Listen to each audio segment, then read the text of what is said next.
জাপানকে না আমার কাছে মনে হয় যে খুবই সুন্দর কালারফুল একটা ক্যানভাসের পাতার মতন, যেখানে প্রতিটা সিজনের আছে আলাদা আলাদা নিজস্ব কিছু রং। আর প্রতিটা সিজনে প্রকৃতি এত সুন্দর করে সেজে ওঠে যে আপনার মনে হবে আপনি কোনো স্বপ্নের ভিতর দিয়ে হেঁটে বেড়াচ্ছেন। স্পেশালি শরৎকালটা এত সুন্দর জাপানে, আপনি বাইরে গেলে মনে হবে আপনি সত্যি কোনো ক্যালেন্ডারে সুন্দর একটা পাতাই দেখছেন। গাছের পাতাগুলো এত সুন্দর কালারফুল হয়ে যায়। কয়েকদিন আগে আমরা গিয়েছিলাম আমাদের বাসার কাছে একটা পার্কে এরকম ঝরা পাতা দিয়ে। সেদিন সকালেই সাফানের বাবাকে দুঃখ করে বলছিলাম যে আগে যে কত সুন্দর আমাকে বাইরে নিয়ে যেয়ে ছবি তুলে দিত, এখন তো আর আমাকে বাইরে ঘুরতেই নিয়ে যাও না। আসলে ওর কোনো দোষ নেই, সুহানা হওয়ার পর থেকে আমাদের আর তেমন ঘুরতে যাওয়া হয় না। ওকে খাওয়ানো, ওকে ডায়াপার চেঞ্জ করানো, ওকে ঘুম পাড়ানো, সবকিছু একটু এলোমেলো হয়ে যায়। তাই সেদিন সাফানের বাবা বললো চলো পাশেই কোনো একটা পার্ক থেকে একটু তোমাদেরকে ঘুরাই নিয়ে আসি, যেহেতু অনেক কাছাকাছি আর ওখানে বাচ্চাদের খেলারও খুব সুন্দর একটা জায়গা। সাফান সানাইকে নিয়ে শুধুমাত্র প্রকৃতি দেখার জন্য ঘুরতে যাওয়া এখন আর আমাদের হয়ে ওঠে না। তারা খুবই বিরক্ত হয় যদি শুধুমাত্র কোনো কিছু সাইট সিইং করতে যাই। খালি বলবে এখানে আমরা কেন আসলাম, আমাদের ফ্রেন্ডরা কেন আসলো না, এখানে এসে আমরা কি করব, আমাদের কোনো কাজ নাই, কেন ছবি তুলতে হবে, কেন তোমার ভিডিও করতে হবে। ওদের কেন কেন করতে করতে আমাদের দুইজনের মাথা খারাপ হয়ে যায়। তারপরে আমাদের ঘোরার মজাটাই শেষ হয়ে যায়। এজন্য আমরা এমন জায়গায় ঘুরতে যাই যেখানে গেলে আমরাও একটু এনজয় করতে পারবো আর সেই সাথে ওরাও একটু খেলতে পারবে। নে বাবা, তোরাও খুশি আমরাও খুশি।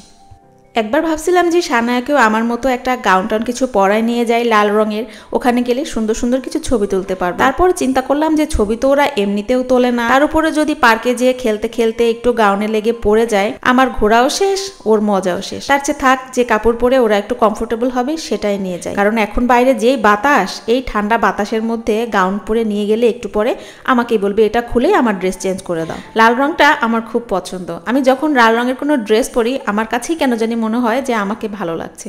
নিজের কাছে ভালো লাগাই তো বড়, তাই না? অন্যের কাছে কেমন লাগলো তার চাইতে। আর এখন যাকে একটু সাজায় গুছায় রাখতে পারি কোনো কমপ্লেন ছাড়া, সেটা হচ্ছে এই ছোটটা। সে তো আর বলতে পারবে না আমি এটা পরবো না, এজন্য তাকে একটু সুন্দর করে আজকে সাজায় গোছায় নিছি। ওর সেরকম কোনো ফটো সেশন আসলে করাই হয়ে ওঠে না। দেখা যায় যে ওয়েদার এত খারাপ থাকে যে বাইরেও বের করা যায় না, আর এই বাইরে বের করলেও তখন এই তাড়াহুড়ায় কখনো ওর সাথে সেরকম সুন্দর করে ছবিও তোলা হয়। মা মেয়ে সুন্দর করে ম্যাচিং করে ড্রেস পরে যায়, তারপরে বাইরে যেয়ে কালারফুল পাতার সাথে সুন্দর সুন্দর কয়েকটা ছবি তুলে আসবো। আর এই যে আমরা চলে আসছি সেই পার্কে, একটা মজার ঘটনা করছে। ছবি তুলতে তুলতে এই কাকটা সাফনের বাবার মাথার উপরে কিছু একটা করে দিয়েছে। কি করেছে আপনারা বুঝে নেন। আমরা যেতে যেতে তখন প্রায় 3টার মতো বাজে, আর এখন তো দিন ছোট, কাজে রোদও খুব তাড়াতাড়ি শেষ হয়ে যায়। আমাদের প্ল্যান ছিল আমরা এখানে 1 ঘন্টার বেশি থাকবো না, কারণ বাইরে প্রচণ্ড বাতাস। এত বাতাসে আমরা বড় মানুষ আমাদেরই কাঁপুনে উঠে যায়, আর ছোট মানুষ ওদের তো খুব কষ্টই হয়ে যাবে। এই পুরো গার্ডেনে না মাত্র এই গাছটাই ছিল যে গাছের পাতা অবশিষ্ট আছে, বাকি সব গাছের পাতা পড়ে গেছে। আসলে নভেম্বরের প্রথম থেকে বা নভেম্বরের মাঝামাঝি এই সময় গেলেও গাছের অনেক রকম শেড আপনারা দেখতে পারবেন, বাট যদি ডিসেম্বরের দিকে যান তখন আসলে গাছের পাতা সেরকম আর অবশিষ্ট থাকে না। প্রতি বছর আমরা একটু গাছের পাতা দেখার একটা সুযোগ তো পাই, কিন্তু এই বছর গাছের পাতাই দেখতে পারলাম না। গাছের পাতা সব পড়ে শেষ, সবার খালি ছবি দেখলাম ফেসবুকে। আজকে একটু বের হয়েছি তো দেখেন খালি একটা গাছ পাইছি যে গাছে একটু কয়েকটা পাতা অবশিষ্ট আছে, আর এই পাশে যে গাছ আছে সব একদম ফকফকা ছকছকা হয়ে গেছে। অনেকখানি হাঁটার পরে অবশেষে খুঁজে মুজে একটা ম্যাপেল লিপের গাছ পেলাম, যেটাকে জাপানিজে মোমিজি বলে। দেখেন পাতার রংটা কেমন লাল টকটকে একটা রং না? আর আজকে আমি যে ড্রেসটা পরছি সেটার সাথে একদম ম্যাচিং ছিল কালারটা। দেখে মনে হচ্ছিল আমি এই গাছের সাথে ম্যাচিং করে ড্রেসটা পরে আসছি। বাই দ্য ওয়ে, আমার এই সুন্দর গাউনটা কিন্তু আমি ফেব্রিক্স হাউস নামের একটা অনলাইন পেজ থেকে কিনছি। এর আগে যখন আমি একটা রিল শেয়ার করেছিলাম ওখানে অনেকে জিজ্ঞেস করছিলেন এটা 3 পিস কিনা। এটা অ্যাকচুয়ালি 3 পিস না, আপনি গাউনটাই পাবেন। যেহেতু আমি সাথে ওড়না পরতে চাইছিলাম তাই আমার বাসায় যেটাই ম্যাচিং হচ্ছিল এরকম একটা লাল রঙের ওড়না দেখে পরে আসছিলাম। বুটিক্সের যত রকম কালেকশন হতে পারে সব তাদের কাছে আছে।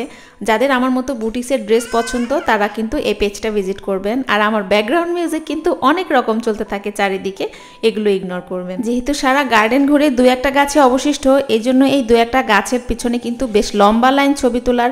একবার আমরা তুলছিলাম, আমাদের পরে অন্য একটা মানুষ এসে তুলছিল, তখন আমরা ওয়েট করছিলাম। আবার তারা আমাদেরকে একটু স্কোপ দিচ্ছিল, আমরা তুলছিলাম।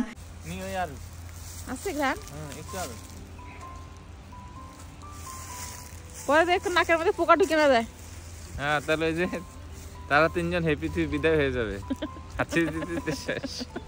সাগামিহারের এই পার্কটা না অনেক বড় একটা এরিয়া জোড়া পার্ক। যে দেখি যে সেখানে খুব সুন্দর একটা ফোয়ারা আছে, তারপরে দুই পাশে সারি সারি বিশাল বিশাল বড় বড় কমলা রঙের গাছ আছে। যদি সান থাকতো তাহলে এখানে খুব সুন্দর ছবি আসতো। আর এই যে আমার দুইটা দুষ্টে শিরোমণিকেও সুন্দর ম্যাচিং করে ড্রেস পরায় নিয়ে আসছিলাম। যার ফটোশুট করবো সে যে এমন বাবার কোলের মধ্যে ঢুকছে তাকে আর বেরি করতে পারি নাই। তার নাক দিয়ে সমানে দরদর করে পানি পড়তেছিল, এত পরিমাণ ঠান্ডা। এদিকে তাকাও, শোনো, আমার সাথে ঘুরতে পেরে তোমার কেমন লাগছে? ভালো, অতি উত্তম।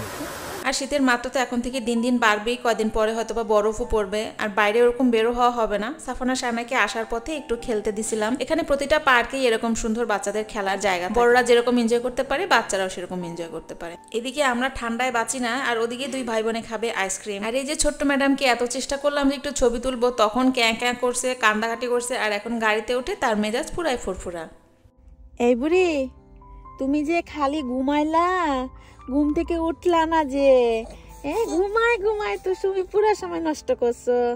তোমার একটাও ছবি তুলতে পারলাম না। এত সুন্দর একটা ড্রেস পরাইলাম তোমাকে, কত সুন্দর একটা কিউট ড্রেস পরাইলাম, হলুদ গাছের সাথে ছবি তুলতে পারলাম না। দেখো এখন হলুদ বিল্ডিং এর সাথে ছবি তুলে দিলাম তোমার।